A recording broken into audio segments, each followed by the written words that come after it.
You ask Tiger to solve. This deals with linear equations with one unknown. The final result is b equals 11.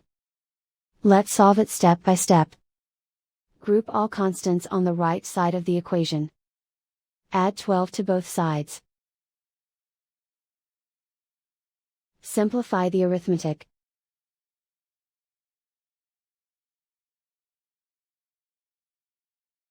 Isolate the b.